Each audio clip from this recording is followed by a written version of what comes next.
चलू आ यहाँ सबके एक गौरी गीत सुनाबै छी, केहन लागल से कमेंट में जरूर बताएब। शायद पोस्ट हम कैले छलहुँ हैं लेकिन वो डिवाइस भऽ गेल बहुते, तो ई गीत पूरा सुनो। गौरी पूजन के भेल अबेरा, सिया गेली खिसियाई है। गौरी पूजन के भेल अबेरा, सिया गेली खिसियाई है। कियो सखिया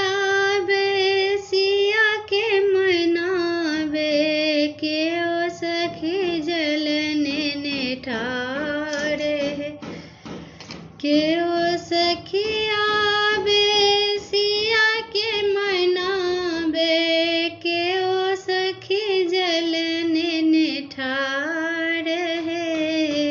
गौरी पूजन के भेल अबेरा, सिया गेली खिसियाई है। के ओ सखिया के ओ सखी फूलने ठार है।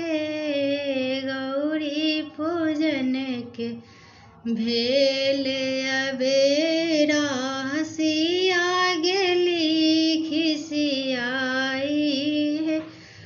के ओ सखिया बेसिया के मनाबे, के ओ सखी नैवेद्य ठार रे। गौरी पूजन के भेल अबेरा, सिया गेली खिसियाई है। के ओ सखिया बेसिया के मनाबे, के ओ सखी सिंदूर ने ठार है।